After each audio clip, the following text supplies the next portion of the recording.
দেশ থেকে যারা বিদেশে যান তারা অনেক সময় দেশে ফেরার সময় এক বা দুইটি ফোন বা আইফোন সাথে নিয়ে আসেন। সাধারণত নিজের পরিবার, আত্মীয় বা বন্ধুদের জন্য উপহার হিসেবে এই ফোনগুলো তারা নিয়ে আসেন। আগে এই ফোন নিয়ে আসার ক্ষেত্রে ছিল না কোনো রেস্ট্রিকশন বা সীমাবদ্ধতা, তবে এখন পরিস্থিতি বদলে গেছে। এখন বিদেশে যাওয়া মানেই ফোন আনতে পারবেন এমন কোনো নিশ্চয়তা নেই, এমনকি ফোন আনলেও শুল্ক দিতে হবে। অপর্যটক ব্যাগেজ রুলস অনুযায়ী একজন বিদেশ ফেরত যাত্রী একটি নতুন মুঠোফোন বা মোবাইল ফোন বিনা শুল্কে আনতে পারবেন। পাশাপাশি নিজের ব্যবহৃত দুটি ফোনও কিন্তু তারা আনতে পারবেন। অর্থাৎ একসাথে 3টি ফোন আনতে পারলেও কেবল একটি ফোন নতুন হতে হবে, বাকি দুইটি ব্যবহারকৃত হতে হবে। এই সীমার বেশি নতুন ফোন আনলেই কিন্তু সরকারকে শুল্ক দিতে হবে। ওদের স্বপ্ন পূরণে পাশে থাকতে পেরে আমরা গর্বিত। জাতীয় রাজস্ব বোর্ড অর্থাৎ এনবিআর এর শুল্ক বিভাগ সম্প্রতি জানিয়েছেন যে একটির বেশি নতুন ফোন বিদেশ থেকে আনার ক্ষেত্রে শুল্ক কর নির্ভর করে ফোনের মূল্যের ওপর। উদাহরণস্বরূপ 30,000 টাকার নিচের ফোনে শুল্ক কর 5,000 টাকা দিতে হবে।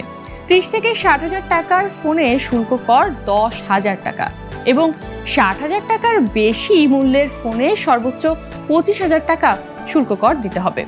এই নিয়মের কারণে বিদেশ ফেরত যাত্রীদের মধ্যে সচেতনতা বেড়েছে। তবে বাস্তবতায় দেখা যায় এই সীমার কারণে অনেক সময় অবৈধভাবে ফোন দেশে প্রবেশ করে, যা বাজারে বিক্রি হয়।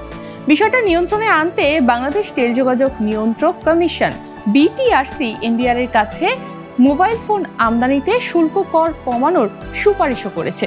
বিনা শুল্কে মোবাইল ফোনের পাশাপাশি যাত্রীরা আরও বিভিন্ন পণ্য আনতে পারেন। ব্যাগেজ রুলস অনুযায়ী নতুন এবং ব্যবহৃত ফোনের পাশাপাশি 19 ধরনের পণ্য বিনা শুল্কে আনা যায়।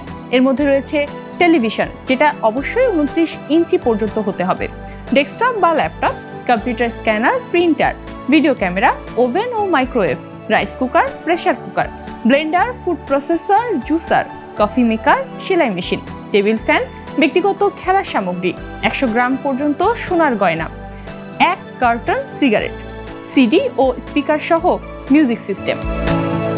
শুল্ক কর পরিশোধ করে আরও 11 ধরনের পণ্য কিন্তু আনা যায়। এদের মধ্যে রয়েছে স্বর্ণবার বা সোনার বার, রূপার বার, 30 ইঞ্চি বা তার থেকে বেশি television, home theatre, refrigerator, deep freezer, air conditioner, dish antenna, HD camera, ঝাড়বাতি, অনুমতি নিয়ে এয়ারগান, ডিশওয়াশার, ওয়াশিং মেশিন ও ক্লথ ড্রায়ার।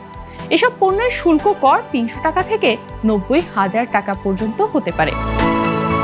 সংক্ষেপে বিদেশ ফেরত যাত্রীরা একটি নতুন মোবাইল ফোন এবং দুটি ব্যবহৃত মোবাইল ফোন বিনা শুল্কে এখন থেকে দেশে আনতে পারবেন। এটা হলো ব্যক্তিগত ব্যবহারের জন্য নির্ধারিত সীমা। এর বেশি নতুন ফোন আনার ক্ষেত্রে শুল্ক কর প্রযোজ্য। এই নিয়ম মেনে চললে যাত্রীরা বিনা শুল্কে ফোন আনতে পারবেন এবং সরকারি নিয়মও বজায় থাকবে। এই নতুন নিয়মের কারণে বিদেশ থেকে ফোন আনা আরও সচেতন ও নিয়ন্ত্রিত হচ্ছে। যাত্রীদের জন্য এটি সুবিধাজনক, কারণ তারা তাদের প্রিয়জনকে উপহার দিতে পারেন, পাশাপাশি দেশের বাজারেও বৈধ ফোনের প্রবাহ বজায় থাকে।